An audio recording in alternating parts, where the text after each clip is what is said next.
Thanks. Well, I should start off with a huge disclaimer. Here I am giving a keynote speech at a conference, which is an academic field in a discipline which I'm not an expert at all.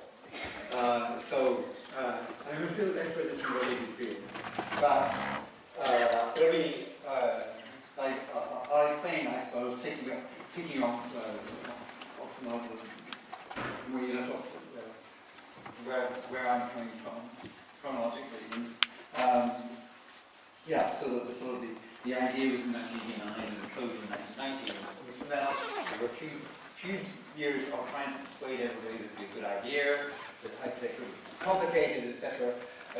But then in 93 it became clear that the thing was really picking up momentum, and it needed to be steered. And I came across more and more people who were concerned about it being steered, and perhaps some of them being concerned about steering it. So, in 1992, I started talking to people. In 1993, it was clear we should start the World Wide Web Consortium. MIT started that, but started it with two bases. One in France, and later on, the third base in Japan. The other is it should be international, and it should be a consortium of industry and other interested people who were interested in the technology of the web, the standards, the open standards which made it work, and in developing those standards so it would work new and be better. So W3C, it's the W3.org, that was put together initially in 1994. And that point I left Switzerland, and moved to MIT, because the web, even though it had been invented in Switzerland, but the internet had been developed in the US, and the US was the center of gravity of it because it is spread throughout the American university network. So it was the American academic network. So the web spread across that very quickly, so then the center of gravity of the web was therefore in the US, and one had to be, I felt, in the US in order to be able to coordinate it. So the WCC is very much an international thing, and it's worked, as I said, from standards, and it's looked after, certainly trying to make sure that from the point of view of internationalization and accessibility, that it does try to cater to everybody, to try to make it as inclusive as possible. But then, more recently, a few years ago, I on the side also doing some research into what I think is sort of a little bit further out. So, for example, from a research point of view, I'm interested in what happens if we get all the semantic web technology, all this big data out, what would be the ultimate user interface to it, what would be, how would we make machines answer arbitrary questions, given a massive knowledge out there and things like that. And when talking to other people, for example, at Southampton, about it, we found that we were, and some of our best friends and colleagues were in a bit of a vacuum, in that some of the people who really were doing their thinking in the web, who got the web, didn't have journals to publish their stuff in. They didn't really have a field. We realized that the common thing that lots of people had was they were doing something which, for example, they would be doing something like single sign-on for the web, which is an interesting problem. Things like OpenID, which are not really, from the point of view of cryptography, they're not the latest thing. They're not zero-knowledge proofs. They're not the things that you can put in cryptography language. So where are you going to write up about something like a single sign-on system? About something which is web-like, decentralized, works because of social forces constrained by technical protocols. And so we started talking about web science and promoting the idea of web science, and so now there is web science. You can be a web scientist. Hold your hand up if you consider yourself a web scientist. Obviously, the need has got to travel a little further. But yes, way to go.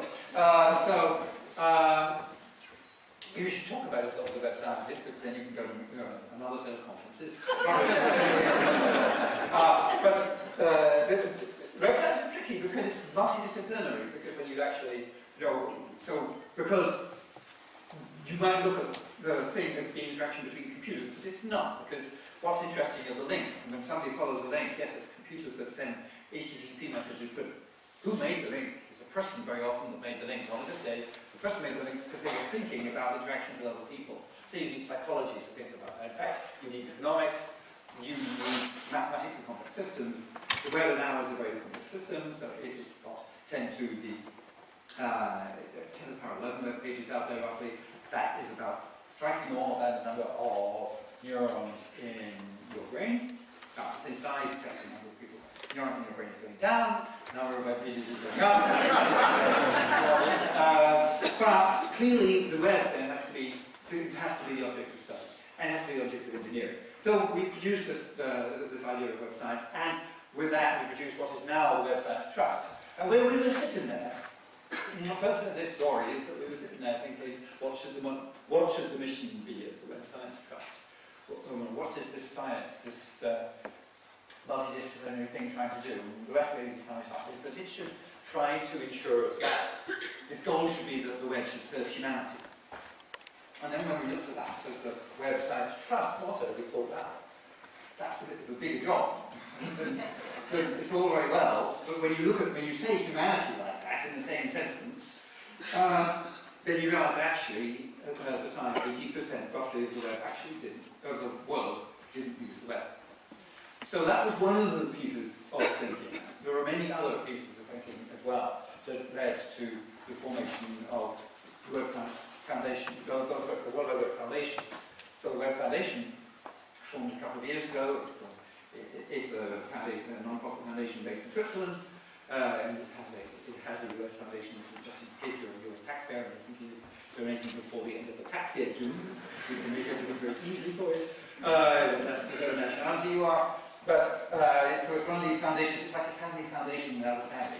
We created it without having a desperate need to be able to invest masses of money.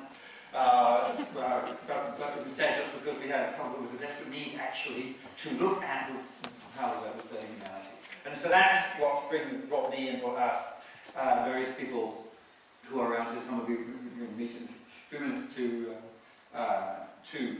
the Web Foundation and to ICT for development. And obviously, it brought us into lots of other things. We've obviously been talking to all the people we could find who have been thinking about it from different angles. So this place is great. We have been to people in the university, people in many universities. We've been to various countries, particularly in Africa. Some very interesting trips there to find out really how people do use the internet or don't use the internet, or do use SMS and don't use SMS. So drop in to see what the differences between dropping in on a telecentre on a pre-announced visit and dropping in on a telecentre which you just found by the side of the road, and so on. So that has been really amazing. So that obviously this whole field it covers so much, and I'm not going to talk about anything like this, like all of that, but I'll go over some of it. Some bits that are natural, sort of that are cropped up, or that are involved in some of the projects, little projects, very much starting experimenting projects that the Web Foundation got involved in with various partners since then. A lot of people, when you talk to them, and say that, well, the problem is that only 80% of the world are using the web. The immediate response is, oh yes, how can we get that fibre, out? But now the fibre's got there, hasn't it? Won't that be great? And in fact, our trip, one of the exciting things about that when we went to Kenya, Uganda, and Rwanda, is that when we arrived at Rwanda, the former two, they just had the cable. And in Rwanda, there was some 50 yards that they hadn't dug yet. And they were all very excited about it, but we could see their reactions to this. But of course, when we talk about using the web, we mean becoming part of the information society, it becoming part of your life, you actually getting all the quality of life things that we get out of it, all the quality of work things, the quality of play things, the quality of health, the economic benefits. So it's not just getting connected, and it's not just having a device that uses it, although that's part of it. So we have got involved in some of those projects. It's been interesting talking to All English and the folks with Join Africa, or idea that, you know what, because so many people of the rich people have video, and because that is so many gigabytes, why not make kilobytes free? Why don't you just make low bandwidth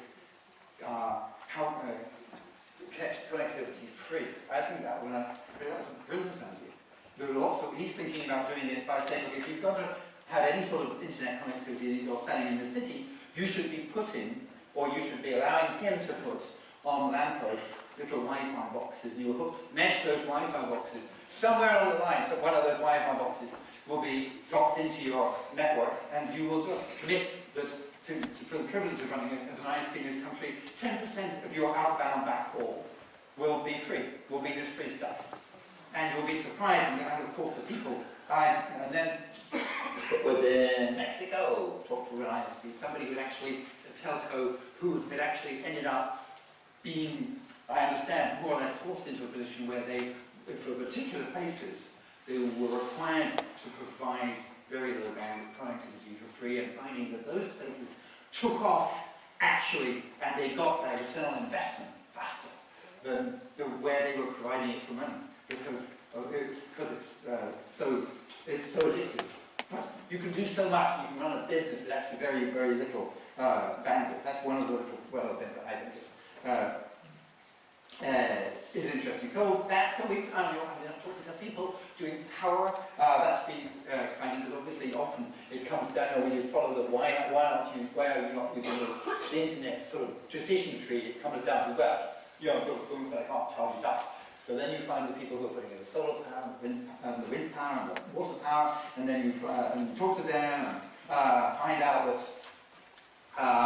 that they've got a lot of trouble.